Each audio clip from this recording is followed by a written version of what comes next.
พุทธังสรณังกัจฉามิธัมมังสรณังกัจฉามิสังฆัง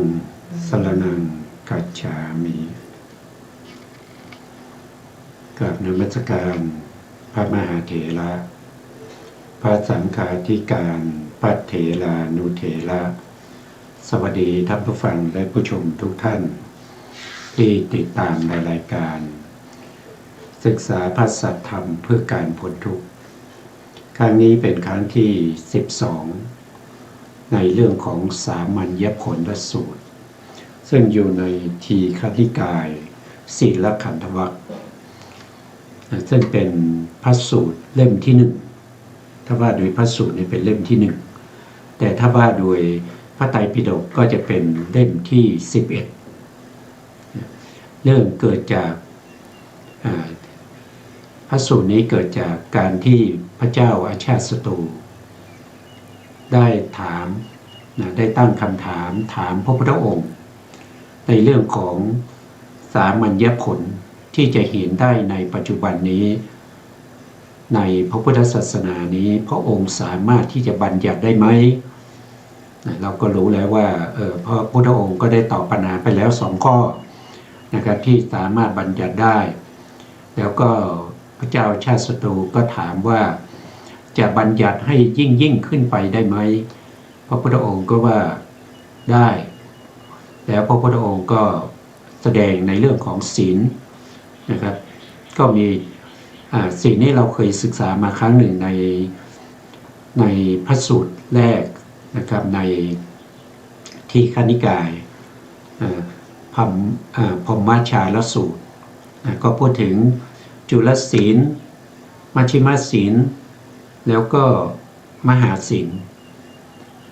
ครั้งที่แล้วเราก็ถึงในส่วนที่เป็นมหาศีลในข้อที่5นะครับในข้อที่5ซึ่งจะอยู่ในหน้าที่317นะท้าย317เราก็จะไปต่อที่พระสูตรนะครับวันนี้เราก็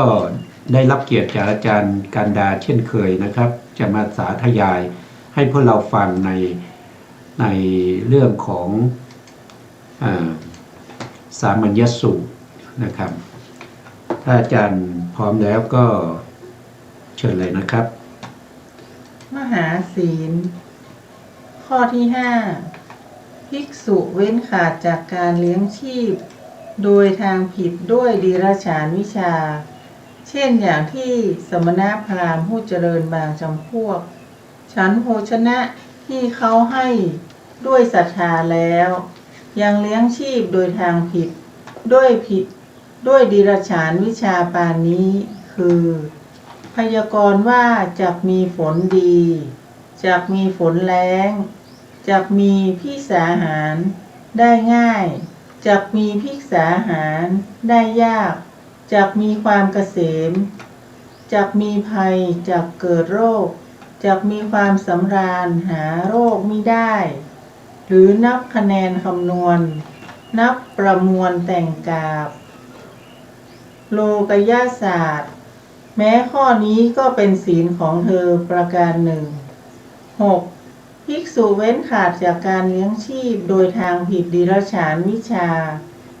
เช่นอย่างที่สำนักพราหมณ์ผู้เจริญบางจำพวกฉันโภชนะที่เขาให้ด้วยศรัทธาแล้วยังเลี้ยงชีพโดยทางผิดด้วยดีรฉานวิชาเห็นปานนี้คือให้เลิกอาวหะมงคลให้เลิกวิวาหะมงคลดูเลิกเลียงหมอนดูเลิกหย่าร้างดูเลิกเก็บทรัพย์ดูเลิกจ่ายทรัพย์ดูโชคดีดูเคราะห์ให้ยาพดุงครรภ์ร่ายมนต์ให้ลิ้นกระด้างร่ายมนต์ให้คางแข็งร่ายมนต์ให้มือสั่นร่ายมนต์ให้หูไม่ได้ยินเสียงเป็นหมอทรงกระจกเป็นหมอทรงหญิงสาวเป็นหมอทรงเจ้าบวงสรวงพระอาทิตย์บวงสรวงเท้ามหาพรหมร่ายมนต์พ่นไฟทำพิธีเชิญขวัญแม้ข้อนี้ก็เป็นศีลของเธอประการหนึ่ง 7. ภิกษุเว้นขาดจากการเลี้ยงชีพโดยทางผิดด้วยดิรัจฉานวิชาเช่นอย่างที่สมณพราหมณ์ผู้เจริญบางจำพวกฉันโภชนะที่เขาให้ด้วยศรัทธาแล้วยังเลี้ยงชีพโดยทางผิดด้วยดิรัจฉานวิชาเห็นปานนี้คือทำพิธีบนบานแก้บนร่ายมนต์ขับผีสอนมนต์ป้องกันบ้านเรือนทำกระเทยให้กลับเป็นชายทำชายให้กลายเป็นกระเทยทำพิธีปลูกเรือนทำพิธีบวงสรวงพื้นที่พ่นน้ำมนต์รดน้ำมนต์บูชาไฟปรุงยาสำรอกปรุงยาถ่ายปรุงยาถ่ายโทษเบื้องบนปรุงยาถ่ายโทษเบื้องล่างปรุงยาแก้ปวดศีรษะหุงน้ำมันหยอดหูปรุงยาตาปรุงยานัดปรุงยาทากัดปรุงยาทาสมานป้ายตาทำการผ่าตัดรักษาเด็กชะแผลแม้ข้อนี้ก็เป็นศีลของเธอประการหนึ่งครับ อันนี้ก็เป็นศีลนะครับเป็นมหาศีลนี้ที่พระพุทธองค์แสดงไว้ตรงนี้ก็มีอยู่เท่าไหร่มีอยู่7ข้อนะครับมีอยู่7ข้อด้วยกันนะถ้าเรากลับไปดูในส่วนที่เป็นจุลศีลเนี่ยพระองค์แสดงไว้ถึง26ข้อด้วยกันนะแล้วก็มัชฌิมศีลก็แสดงไว้10ข้อนะครับแล้วก็มหาศีลก็7ข้อทั้งหมดนี้จะเป็นเรื่องของผู้ที่ออกบวชเป็นบรรพชิตไม่ว่าจะเป็นศาสนาไหนก็ตามนะครับที่ยึดถือเอาเดรัจฉานวิชาก็มีเช่นดูฤกษ์ดูยามดูลักษณะ หรือไทยลักษณะต่างๆแล้วก็ทำนายฝันทำนายอะไรพวกนี้ซึ่งการกระทำแบบนี้ในพระพุทธศาสนาเนี่ยเราจะเรียกว่าเป็นเดรัจฉานวิชาเป็นวิชาที่ไม่ควรที่จะนำมาใช้เพราะว่าผู้ที่ออกบวชในพระพุทธศาสนาเป็นผู้ที่มีศรัทธาในพระพุทธศาสนาเพราะฉะนั้นเวลาบวชเข้ามาก็ต้องมีพระพุทธพระธรรมพระสงฆ์เป็นสรณะถ้าบวชเข้ามาแล้วเพื่อจะหวังหาลาภสักการะผลมันจะไม่คุ้มกันนะครับเพราะว่าเมื่อเราต้องตายจากชาตินี้ภพนี้ไปกรรมที่เราทำไว้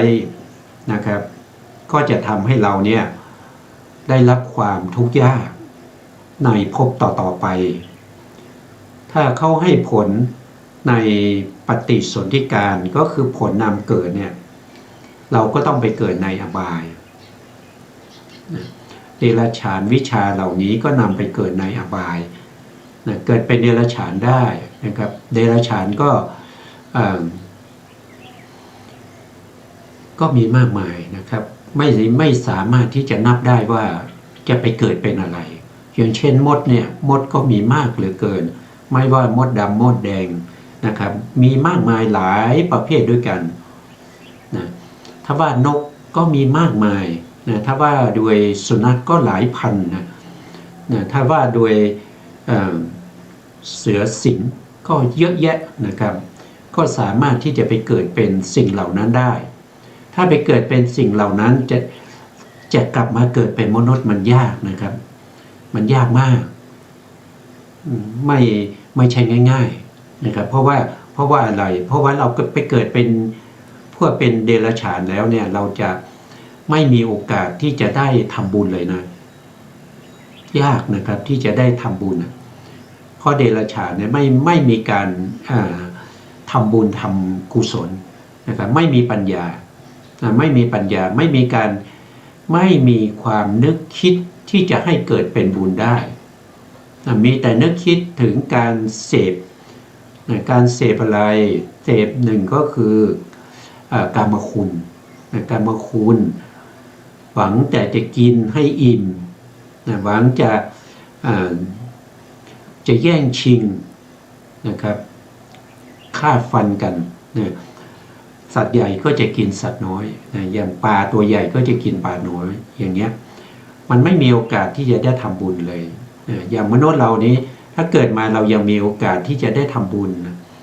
ได้ให้ทานบ้างนะให้ทานรักษาศีลอย่างนี้เราก็ทำได้นะครับหรือว่าบางท่านอาจจะมีความรู้ความเข้าใจก็สามารถที่จะเจริญในเรื่องของภาวนาสมาธิได้แต่ถ้าไปเป็นสัตว์เดรัจฉานสัตว์อบายไม่มีโอกาสนะครับไม่ในความเป็นสัตว์ในอบายเนี่ยไม่มีการที่จะรักษาศีลนะไม่รู้จักนะไม่รู้จักให้ทานนะไม่รู้จักให้ทานไม่รู้จักรักษาศีลไม่รู้จักเจริญภาวนามีแต่อยากกินก็กินนะไม่มีกินก็ออกล่าเหยื่อนะครับหากินอันนี้ก็เราจะกลับมาเป็นมนุษย์อีกไหมยากมากไม่ว่าจะเป็นเดรัจฉานหรือไปเป็นเปรตถ้าเรามีความอยากได้อะไรอยากได้ลาภสักการะนะครับด้วยการไปไล่มนต์ไปแก้บนไปสอนวิธีป้องกันทำคุณไสยทำเสน่ห์เพื่ออะไรก็เพื่อว่าเราจะได้ลาภไงเราจะได้สักการะพวกนี้จะทำให้ไปเกิดเป็นเปรตนะถ้าไปเกิดเป็นเปรตเนี่ยมันก็หมดโอกาสนะครับจะกลับมาเกิดเป็นคนก็ไม่ได้แต่ถ้ามีโทสะถ้าเป็นโทสะก็คือประเภทที่ทำให้ผู้อื่นเนี่ยได้พินาศได้ฉิบหายไปก็คืออะไรก็คือเดรัจฉานวิชานะครับที่ทำเสกตะปูเข้าท้องอย่างเงี้ยเพื่อจะทำลายเขาอย่างเงี้ยอันนี้ก็เป็นโทสะก็ไปเกิดในนรกอย่างเงี้ยโทสะนำไปเกิดในนรกนะครับแล้วก็โลภะคือความอยากความต้องการนี้ก็มาเกิดเป็นเปรตเป็นอสุรกายแต่ถ้าเป็นความโลภโทษทีความไม่รู้คือโมหะก็มาเกิดเป็นเดรัจฉานอย่างเงี้ยหมดโอกาสนะจะกลับมาเกิดเป็นมนุษย์อีกทีเนี่ยมันไม่ง่ายนะมันไม่ง่ายนะยากมากอันนี้ก็เป็นเรื่องที่พระพุทธองค์แสดงเฉพาะศีลนะครับตอนนี้แสดงเฉพาะศีลแล้วก็จะแสดงที่ยิ่งขึ้นไปอีกนะครับในข้อที่121นะครับก็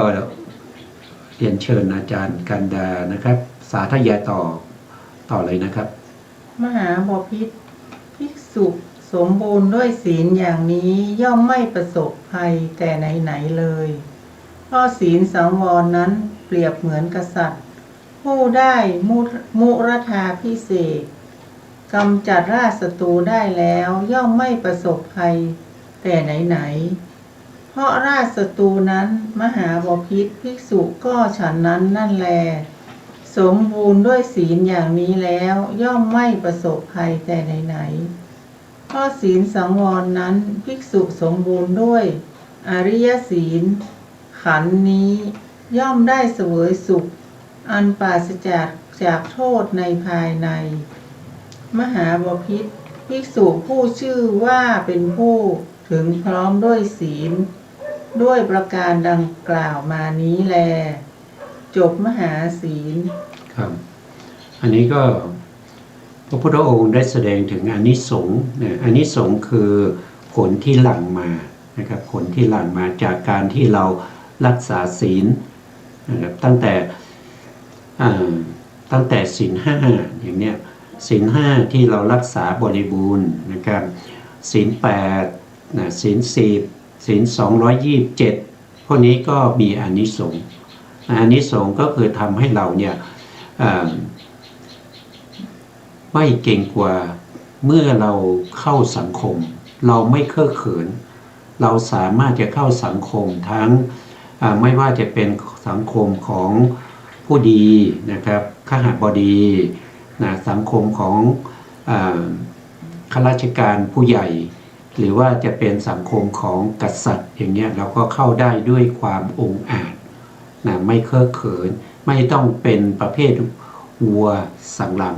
วัดนะครับไม่ต้องกลัวว่าเขาจะรู้ว่าเราเคยผิดศีลมานะครับเราเคยทำนู่นทำนี่ที่มันไม่ดีนะเพราะเรามีศีลนะเมื่อเรามีศีลก็เหมือนกับกษัตริย์นะครับที่ทำมุลธาพิเศษนะครับก็คือเมื่อกำจัดศัตรูแล้วก็ขึ้นครองราชย์อย่างเงี้ยก็ไม่ต้องไปกลัวใช่ไหมครับเพราะว่าศัตรูก็ถูกกำจัดหมดแล้วศัตรูคืออะไรในที่นี้ศัตรูก็คือความทุศีลศัตรูก็คือศีลที่มันบกพร่องทั้งหลายเมื่อเรามีศีลเราก็จะไม่มีภัยนะครับไม่มีศัตรูนะแล้วเราก็อยู่เย็นเป็นสุขนะครับแล้วก็ศีลก็ยังเป็นพื้นฐานเป็นบาตรให้เราได้คุณธรรมชั้นสูงขึ้นไปอีกนะครับคุณธรรมสูงสุดที่ในพระพุทธศาสนานั้นก็คือมรรคผลนิพพานก็มีศีลเป็นบาตรก็เหมือนศีลเนี่ยเปรียบเสมือนกับแผ่นดินนะครับเปรียบเสมือนกับแผ่นดินถ้าไม่มีศีลเนี่ยสมาธินะครับก็เกิดขึ้นไม่ได้นะครับสมาธิก็เกิดขึ้นไม่ได้เมื่อสมาธิเกิดขึ้นไม่ได้ปัญญาก็เกิดขึ้นไม่ได้ปัญญาเกิดขึ้นไม่ได้เราก็ไม่มีโอกาสนะครับไม่มีโอกาสที่จะได้คุณธรรมวิเศษต่อไปนะเพราะว่าศีลนี้เป็นเบื้องบาทนะต่อไปครับต่อไปพระองค์พูดถึงอินทรีย์สังวรนะครับอาจารย์อินทรีย์สังวรมหาบพิตรอย่างไรภิกษุชื่อว่าเป็นผู้คุ้มครองทวารในอินทรีย์ทั้งหลายมหาบพิตรภิกษุในธรรมวินัยนี้เห็นรูปด้วยจักษุแล้วไม่ถือนิมิตไม่ถืออนุพยัญชนะเธอย่อมปฏิบัติเพื่อสำรวมจักขุนสีที่เมื่อไม่สำรวมแล้วจะเป็นเหตุให้อกุศลธรรมนั้นลามกคืออภิชฌาและโทมนัสครอบงำชื่อว่ารักษาจักขุนสีชื่อว่าถึงความสำรวมในจักขุนสีภิกษุฟังเสียงด้วยโสตดมกลิ่นด้วยคานะลิ้มรสด้วยชิวหาถูกต้องโผฏฐัพพะด้วยกายรู้แจ้งธรรมารมณ์ด้วยใจแล้วไม่ถือนิมิตไม่ถืออนุพยัญชนะเธอย่อมปฏิบัติเพื่อสำรวมมนินทรีย์ที่เมื่อไม่สำรวมแล้วจะเป็นเหตุให้อกุศลธรรมอันลามกหรืออภิชฌาและโทมนัสครอบงำนั้นชื่อว่ารักษามนินทรีย์ชื่อว่าถึงความสำรวมในมนินทรีย์ภิกษุประกอบด้วยอินทรีย์สังวรอันเป็นอริยะเช่นนี้ย่อมได้เสวยสุขอันไม่ละคนด้วยกิเลสในภายในมหาบพิตรภิกษุชื่อว่าเป็นผู้คุ้มครองทวารในอินทรีย์ทั้งหลายด้วยประการดังกล่าวมานี้แลครับอันนี้ก็จากที่พระพุทธองค์พูดถึงเดรัจฉานวิชาแล้ว พระพุทธองค์ก็พูดถึงศีลที่สูงขึ้นนะครับศีลที่สูงขึ้นนั่นก็คืออินทรีย์สังวรอินทรีย์สังวรนี่เป็นศีลนะครับ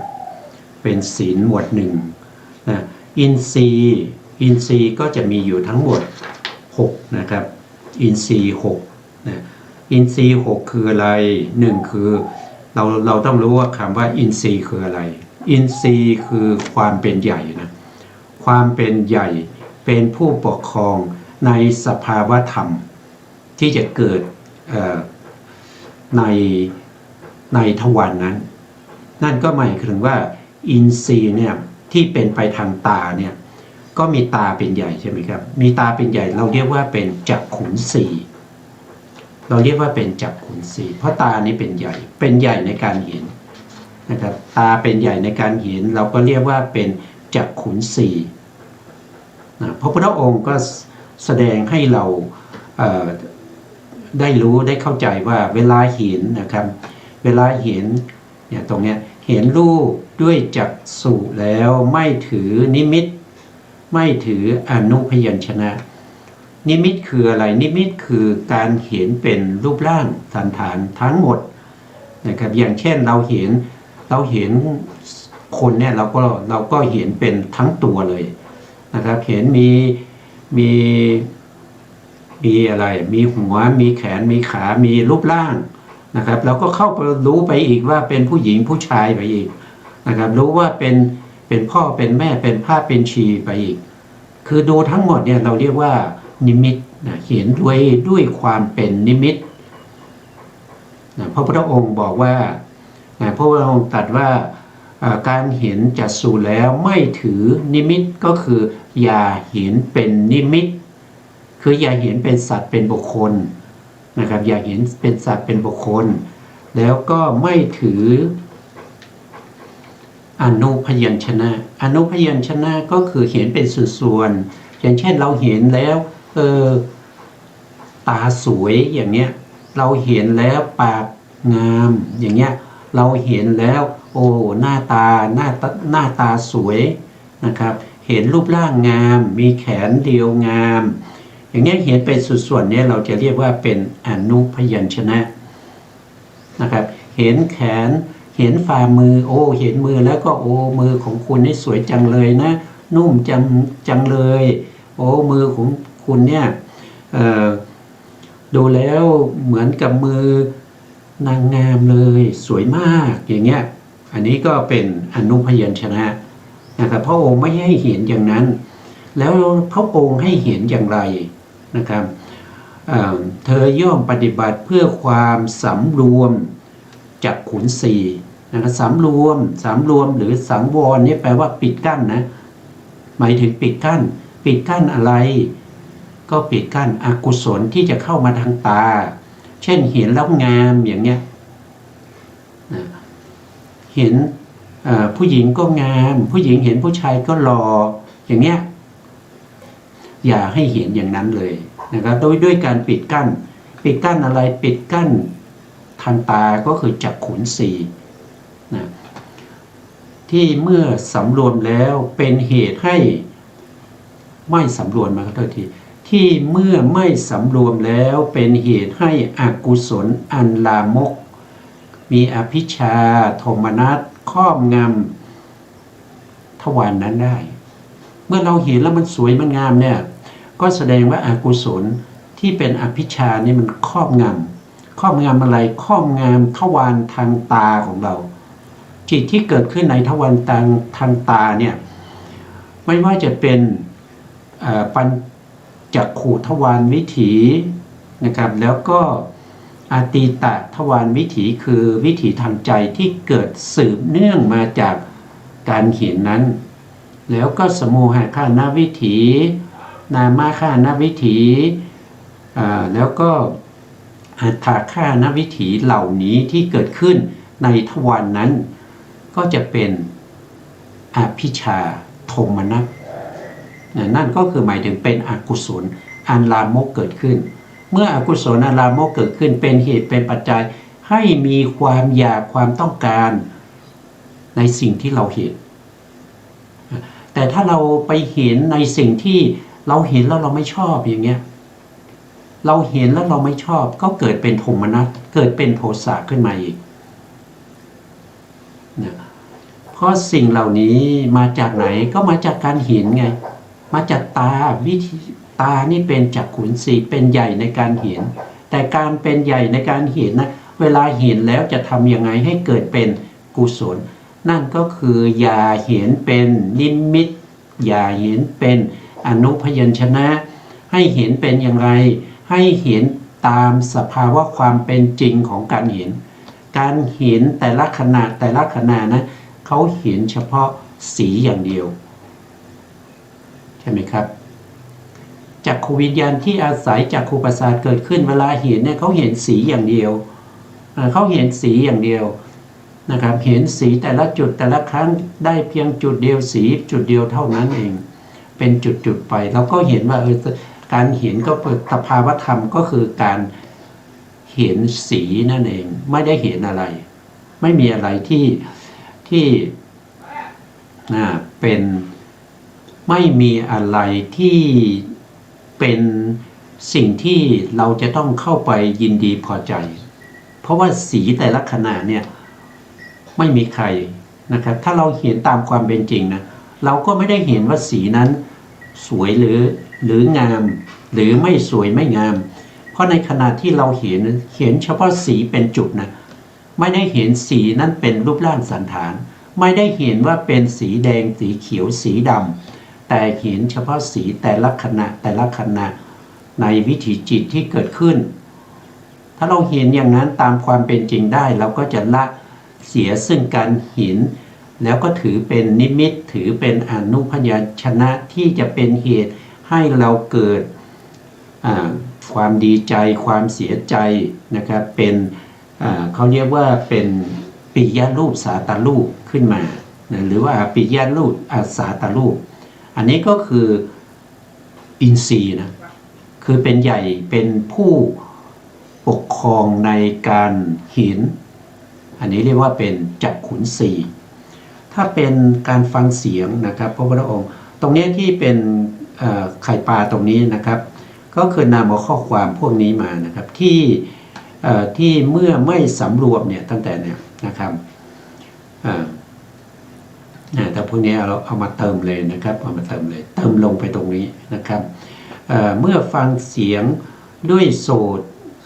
ตนี้ก็คือโสตินทรีย์นะครับตั้งแต่ตรงนี้เลยนะครับตั้งแต่ตรงนี้จนถึงตรงเนี้ยนะครับฟังเสียงด้วยโสตินทรีย์ที่เมื่อไม่สำรวมแล้วนะครับจะเป็นเหตุให้เกิดอกุศลอันลามกคืออภิชฌาโทมนัสครอบงำนะครับตรงนี้ก็เปลี่ยนเป็นโสตินทรีย์นะครับชื่อว่าถึงความสำรวมโสตินทรีย์คือการได้ยินพิสุทธิ์นะครับก็บอกอย่างนี้นะถ้าเป็นดมกลิ่นก็เป็นคานินทรีย์นะครับก็เปลี่ยนตรงนี้เป็นคานินทรีย์เปลี่ยนตรงนี้เป็นคานินทรีย์แล้วข้อความนี้มาต่อตรงนี้นะครับก็คือได้ยินเสียงแล้วไม่ยินดีไม่ชอบใจไม่เสียใจนะครับให้เข้าถึงสภาวะของความได้ยินนั่นก็คือเสียงแต่ละขณะที่จิตไปรับรู้นั่นคือโสตวิญญาณจิตเป็นผู้รู้ไม่ใช่เรานะครับไม่มีเรานะครับเป็นไปตามสภาวะธรรมนะ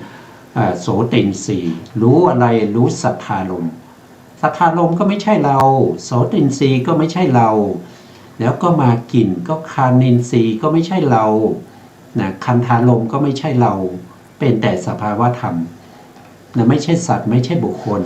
นะครับรสก็คืออะไรชิวหินสีก็คือทางลิ้นนะครับเมื่อลิ้นรสแล้วไม่ยินดีไม่ชอบใจนะครับรู้แต่ว่ามันเป็นรสแต่รสนั้นยังไม่รู้ว่าหวานมันเค็มอะไรพวกนี้นะครับไม่รู้นะครับรู้เฉพาะว่ามันเป็นรสอย่างเดียวนะครับรสอะไรก็ตามเราไม่รู้เรารู้เฉพาะรสที่เขากระทบนะครับอะไรกระทบตัวรู้ก็คือชิวหาวิญญาณนะครับตัวที่ถูกรู้นั่นคือรักษาลมทั้งหมดนี้ก็เป็นสภาวะธรรมเท่านั้นไม่ใช่สัตว์ไม่ใช่บุคคลไม่ใช่ตัวเราไม่ใช่ของเรานะครับแล้วก็โพธพารมณ์ก็คือการกระทบสัมผัสอะไรเป็นใหญ่ก็คือกายอินทรีย์เป็นใหญ่ก็คือกายประสาทเป็นใหญ่ในการกระทบแล้วก็เกิดวิถีขึ้นมามีจิตที่มารู้การกระทบนั้นก็เป็นแต่สภาวะธรรมของกายวิญญาณเข้าไปรู้โพธพารมณ์ ที่แข็งอ่อนหย่อนตึงพวกนี้ไม่ใช่เราเลยไม่มีเราอยู่ในนั้นนะไม่ใช่ของเรานะครับไม่ใช่สัตว์ไม่ใช่บุคคลเป็นแต่สภาวะธรรมนะถ้ารู้อย่างนี้เราก็จะไม่มีความยินดีเราก็จะไม่มีความยินร้ายในสิ่งที่เราได้รู้ได้เห็นได้ทราบเหล่านั้นแล้วก็ทำใจนะครับทางใจเราเรียกว่าเป็นมนินทรีย์นะมนินทรีย์ก็คือใจนะครับใจไปกระทบกับอะไรก็กระทบกับธรรมารมณ์ธรรมารมณ์เมื่อเรารู้ว่าธรรมารมณ์ก็เป็นแต่สภาวะเป็นอารมณ์ให้แก่มโนวิญญาณเป็นผู้รู้มโนวิญญาณไม่ใช่เรานะครับไม่ใช่เราเป็นแต่สภาวะธรรมที่เข้าไปรู้อย่างนี้เราก็จะละความเห็นด้วยความเป็นนิมิตเห็นด้วยความเป็นอนุพยัญชนะได้เพราะฉะนั้นเราก็จะละความยินดียินร้ายในธรรมารมณ์นั้นได้นะก็จิตเราก็จะไ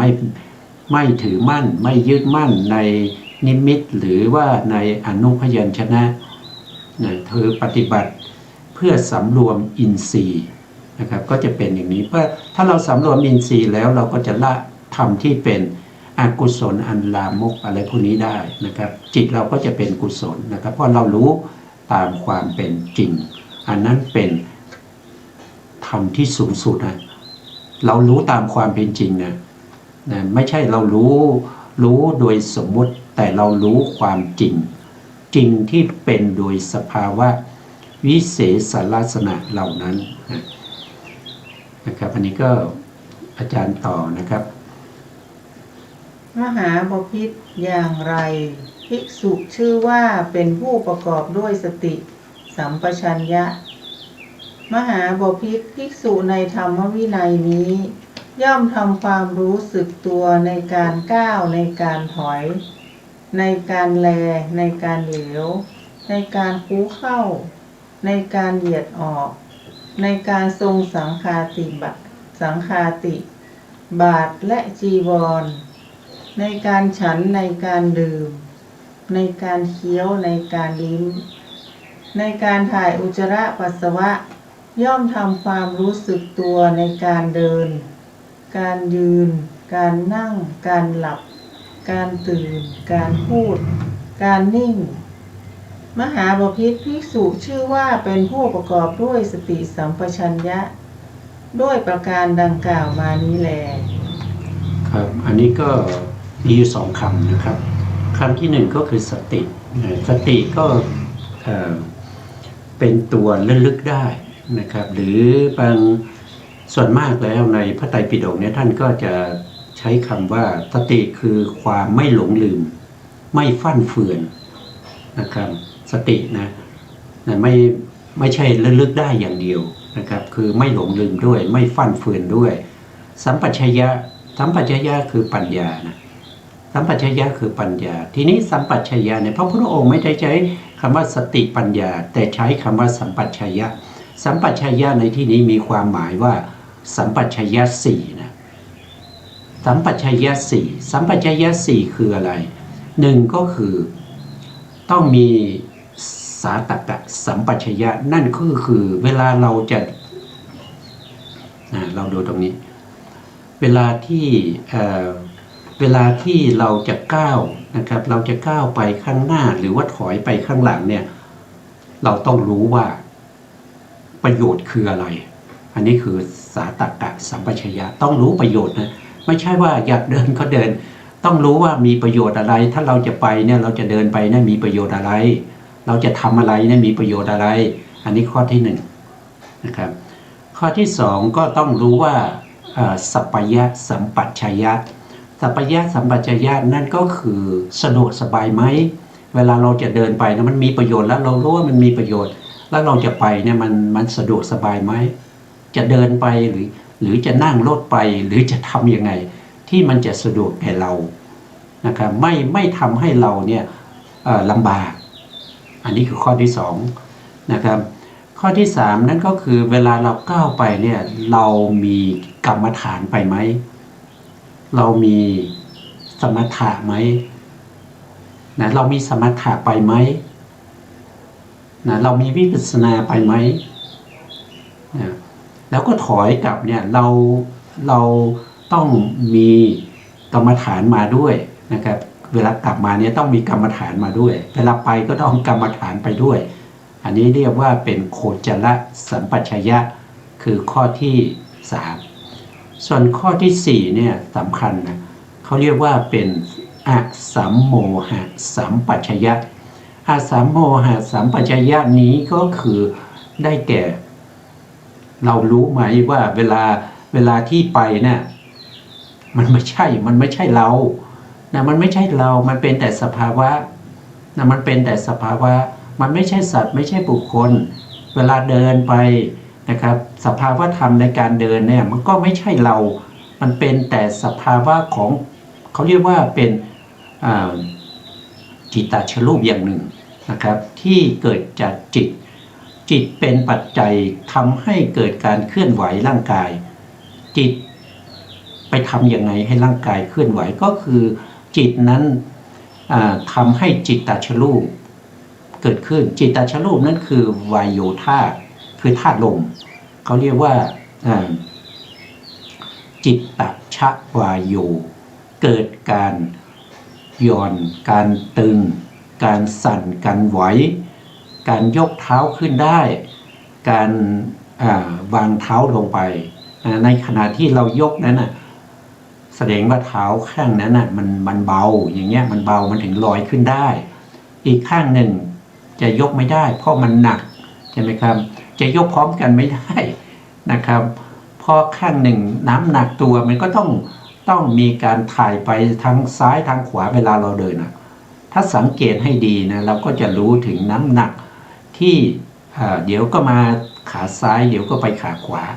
ในขณะที่เราสังเกตเราจะเห็นว่าขาที่เราเหยียบนะครับมันจะตึงนะมันจะตึงมันจะเกร็งนะครับขาที่ยกขึ้นเนี่ยมันจะย่อนอันนั้นคือธาตุลมมีจิตตชวายโยนะเป็นเหตุเป็นปัจจัยให้เกิดการเคลื่อนไหวไปได้เพราะฉะนั้นสัมปชัญญะในพระพุทธศาสนานี่ไม่ใช่ว่าเพียงแต่รู้ตัวนะแต่หมายถึงว่าต้องครบ4องค์นี้ที่เป็นไปในการเดินไปข้างหน้าถอยไปข้างหลังอย่างเงี้ยก็ต้องรู้นะครับแล้วก็การแลนะครับแลซ้ายเหลียวไปดูข้างหน้าข้างหลังอย่างเงี้ยก็ต้องรู้ประโยชน์ว่าเวลาเราดูไปแล้วจิตเราเป็นกุศลไหมถ้าเราเหลียวไปแล้วจิตเราเป็นอกุศลเนี่ยเราจะเหลียวไปทำไมใช่ไหมเราต้องรู้เราต้องรู้ประโยชน์ในการเหลียวเราต้องรู้ว่าเหลียวไปได้สะดวกสบายไหมเหลียวไปมากๆเนี่ยเจ็บคอไหมแหงนดูข้างบนมากๆเนี่ยคอเจ็บหรือเปล่าเนี่ยต้องรู้พวกนี้เป็นสัพพยะสัมปชัญญะและในขณะที่เหลียวก็ต้องมีกรรมฐานด้วยนะต้องมีสมาธิด้วยนะไม่ใช่ว่าอยากเหลียวก็เหลียวอยากดูก็ดูเนี่ยมันเป็นอกุศลนะครับเพราะฉะนั้นพระพุทธองค์ก็ให้พวกเราเนี่ยได้รู้ได้เข้าใจถึงเรื่องของสติสัมปชัญญะนะครับสติก็เป็นตัวที่มาตั้งนะครับถ้าว่าโดยสติปัฏฐานเนี่ยก็คือสติเป็นตัวตั้งแล้วก็เป็นตัวกำหนดรู้ด้วยตัวสตินี้เป็นตัวที่ถ้าว่าโดยธรรมเนี่ยเป็นประเภทที่เป็นธรรมที่เขาเรียกว่าภาเวตพธรรมก็คือต้องทำให้เจริญขึ้นนะ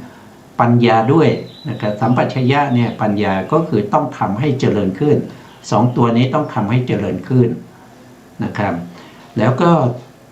ในเมื่อทำให้เจริญขึ้นนั่นแสดงว่าการต้องมีการละเขาจะละอะไรก็คือละอภิชฌาและโทมนัส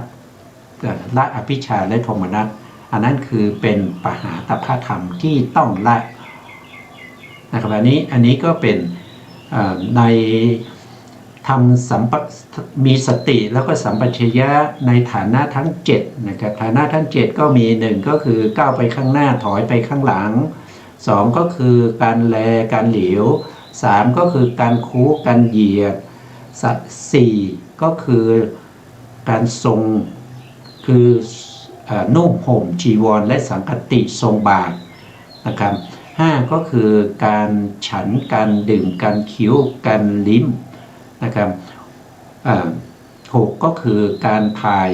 นะครับถ่ายหนักถ่ายเบานะครับ7ก็คือ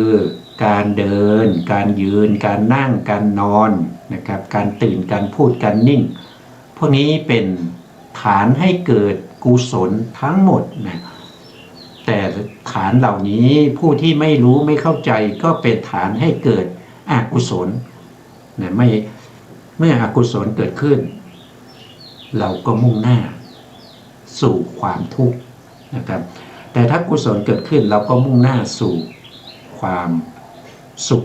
นะครับสุขก็มีสองอย่างสุขในวัฏสงสารกับสุขที่เป็นพระนิพพานก็คือหลุดพ้นจากวัฏสงสารนะครับต่อไปครับอาจารย์ครับมหาบพิตรอย่างไรภิกษุชื่อว่าเป็นผู้สันโดษมหาบพิตรภิกษุในธรรมวินัยนี้เป็นผู้สันโดษด้วยจีวรเป็นเครื่องบริหารกายด้วยบิณฑบาตเป็นเครื่องบริหารท้องเธอจะไปทางที่สาภาคใดๆก็ถือไปได้เองมหาบพิตรนกมีปีกจะบินไปทางที่สาภาคใดๆก็มี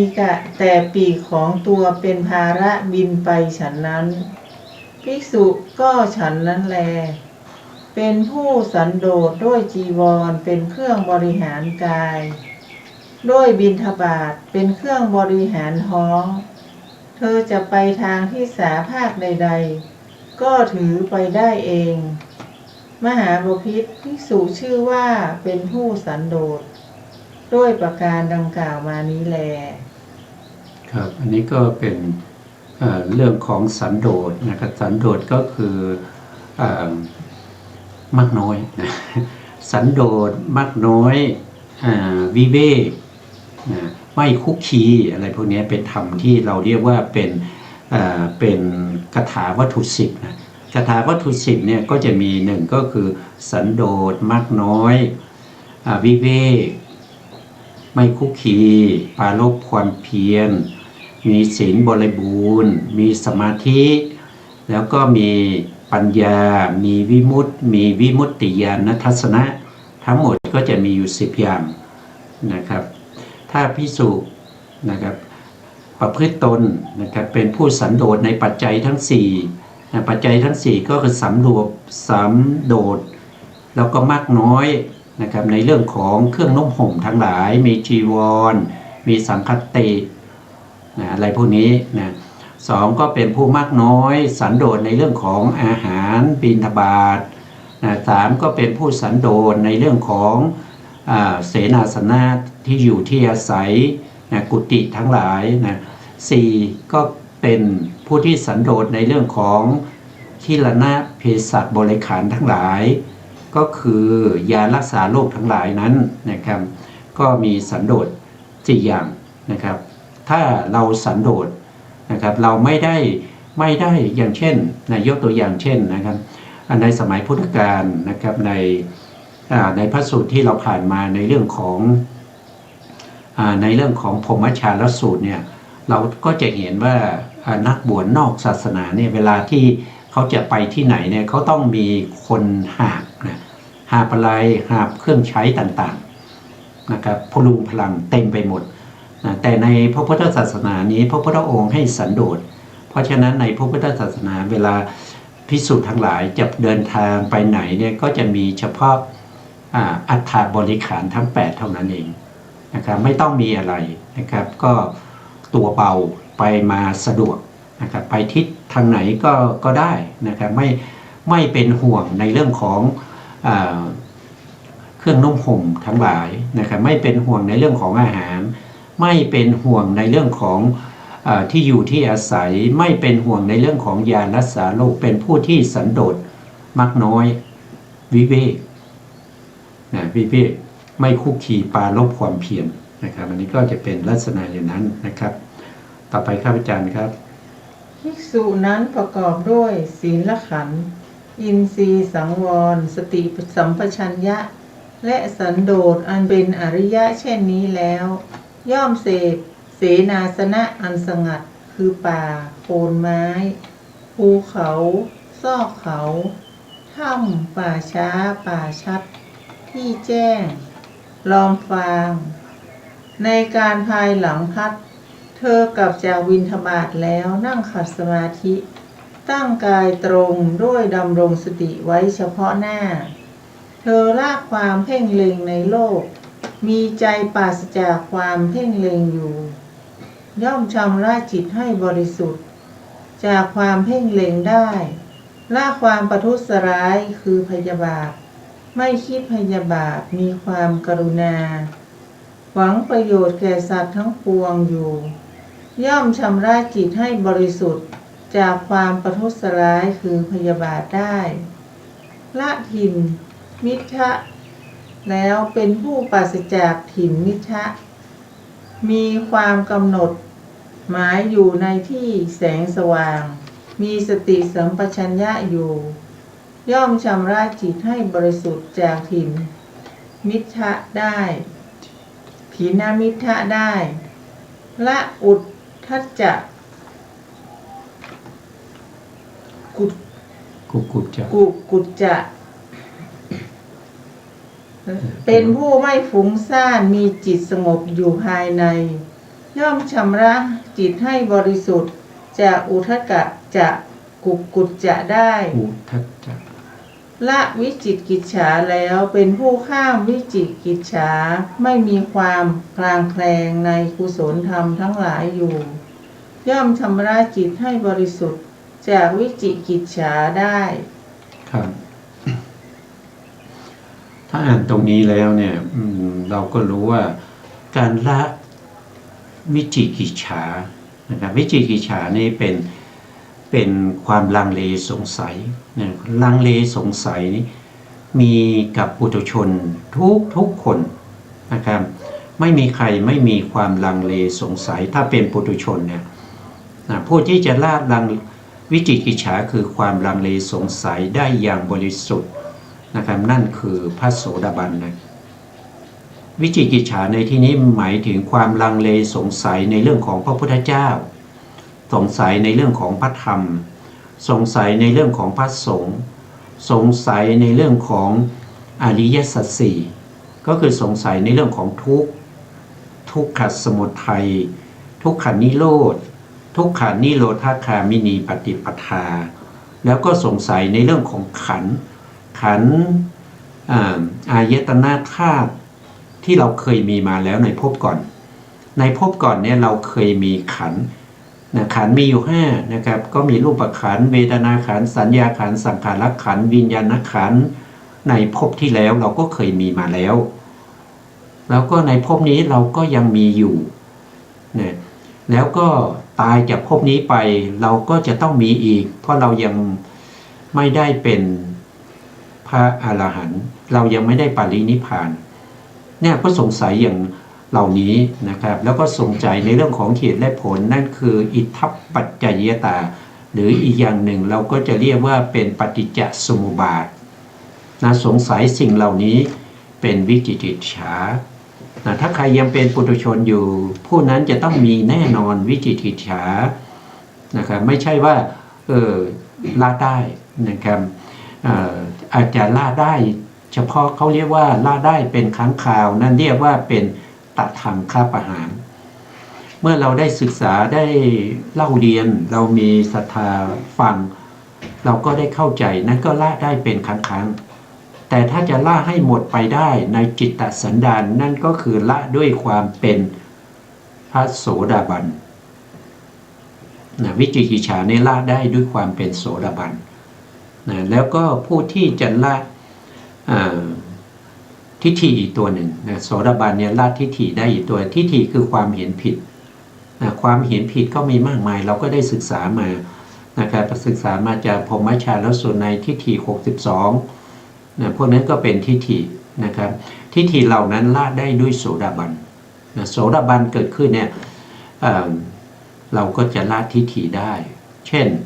ถ้าว่าโดยสังโยชน์ก็จะเป็นศีลพัตตปรมาสสังโยชน์นะครับแล้วก็ทิฏฐิสังโยชน์นะครับวิจิกิจฉาสังโยชน์พวกนี้ เราละได้ด้วยความเป็นสมุเฉทก็คือไม่มีแก่โสดาบันนะครับส่วนอย่างเช่นนะครับอย่างเช่นภิกษุที่รักษาศีลดีๆเนี่ยนะครับจิตเขาก็จะไม่พะวักพะวงนะครับไม่เดือดร้อนใจเวลาทำสมาธิเราไม่เดือดร้อนใจความไม่เดือดร้อนใจก็ทำให้เกิดปราโมทย์นะครับเกิดปราโมทย์ก็เป็นเหตุเป็นปัจจัยให้เกิดปิติก็เป็นเหตุเป็นปัจจัยให้เกิดสุขอย่างเงี้ยสุขก็เป็นปัจจัยให้เกิดสมาธิได้แต่ถ้าเรามีสิ่งที่ไม่บริสุทธิ์เวลาเรานั่งสมาธินะครับจิตของเราก็จะพะวงถึงสิ่งที่มันไม่ดีที่เราไปทำมาเช่นเราไปฆ่าสัตว์มาอย่างเงี้ยแล้วมานั่งสมาธิอย่างเงี้ยมันก็เวลาสมาธิเรากำลังจะรวมตัวกันเนี่ยกำลังจะได้ดีนะสัตว์นั้นก็จะเข้ามาหาเรานะครับสัตว์ก็จะลอยมาละเข้ามาละนะครับมาทวงละนะคุณฆ่าฉันนะครับฉันไม่ได้ทำลายคุณฆ่าฉันอย่างเงี้ยมันก็มาใช่ไหมครับหรือว่าเคยไปลักทรัพย์ไปถือเอาสิ่งของที่เขาไม่ให้ไม่เคยอนุญาตให้ก็จะลอยมาก็จะเห็นสิ่งนั้นขึ้นมานะครับไปประพฤติผิดในกามก็จะมีผู้หญิงเข้ามาผู้ชายเข้ามาอย่างเงี้ยหรือว่าเราเคยไปมุสาไว้เนี่ยมันก็จะมารบกวนใจของเรานั่นก็เป็นอะไรก็เป็นอุทธัจจะกุกุจจะนะครับคือความฟุ้งซ่านแล้วก็กุกุจจะนี่คือความรำคาญใจทำให้สมาธิของเราเนี่ยไม่สามารถที่จะเจริญก้าวหน้าได้ก็ด้วยการผิดศีลนะก็จะเข้ามาแต่ถ้าเราไม่ผิดศีลเหล่านี้จิตของเราก็จะปราศจากนะครับปราศจากความพยาบาทนะครับความพยาบาทปราศจากถีนมิทะคือความง่วงเหงาเศร้าซึมเวลาเรานั่งสมาธินี่เราง่วงมากเลยใช่ไหม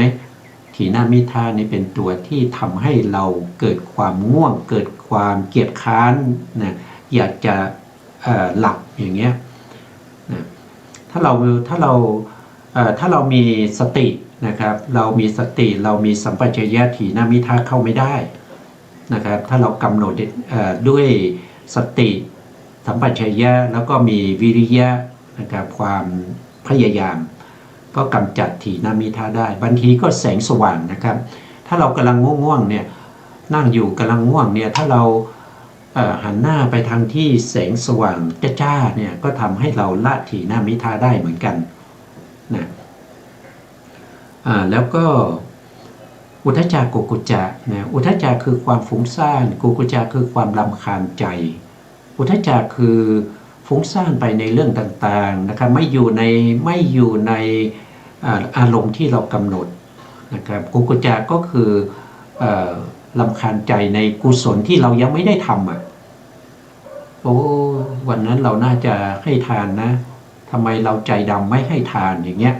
อันนี้กุกุจจะนะหรือว่ารำคาญใจในกรณีที่ว่าอกุศลเราทำไปแล้วโอ้เราไม่น่าเลยจะไปฆ่ามันทำไมนะครับยุงมดนะหรือว่าสุนัขนะครับหรือว่าไก่หรือว่านกอย่างเงี้ยเราไม่น่าทำเลยนะสงสารมันอย่างเงี้ยนี่เป็นกุกุจจะนะครับฟุ้งซ่านจิตไม่สงบภายในนะครับอันนี้ก็เป็นอกุศลทั้งหลายนะครับอาจารย์ครับเหลือเวลานิดหน่อยนะครับอาจารย์สาธยายต่อครับมหาปพิธเปรียบเหมือนบุรุษจะพึงกู้หนี้ไปประกอบการงานของเขาจะพึงสำเร็จผลเขาจะพึงใช้หนี้ที่เป็นต้นทุนเดิมให้หมดสิ้นและทรัพย์ที่เป็นกำไรของเขาจะพึงมีเหลืออยู่สำหรับเลี้ยงภริยาเขาพึงมีความคิดอย่างนี้ว่าเมื่อก่อนเรากู้หนี้ไปประกอบการงานบัดนี้การงานของเราสำเร็จผลแล้วเราได้ใช้หนี้ที่เป็นต้นทุนเดิมให้หมดสิ้นแล้วและทรัพย์ที่เป็นกำไรของเรายังมีเหลืออยู่สำหรับเลี้ยงภริยาดังนี้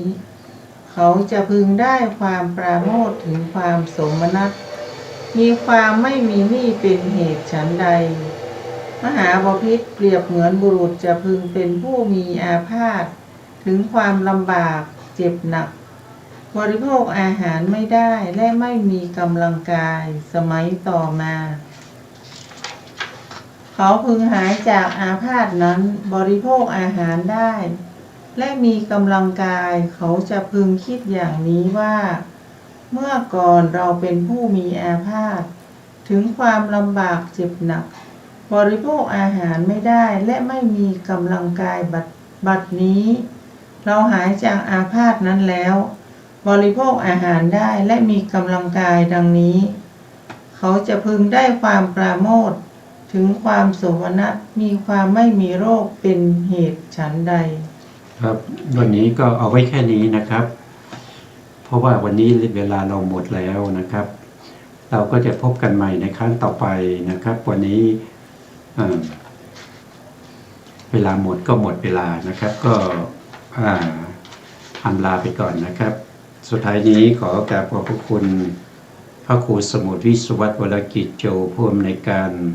สถานีวิทยุเพื่อการศึกษาพระพุทธศาสนาและวัฒนธรรม FM 104.5 เมกะเฮิรตซ์จังหวัดเชียงใหม่และขอกราบขอบพระคุณพระครูปริยัติยานุศาสตร์ขอบคุณท่านผู้การธนัทเดชะแล้วก็ขอบคุณท่านผู้ฟังและผู้ชมทุกท่านพบกันใหม่ในโอกาสต่อไปครับวันนี้ลาไปก่อนครับสวัสดีครับสวัสดีค่ะ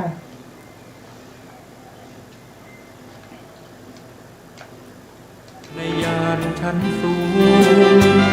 รู้แจ้งแจ่มชัดการเปลี่ยนแปลงยิ่งนักกฎพระไตรลักษณ์ชักนำใจปรับปรุงกายนอกกายในแยกกาย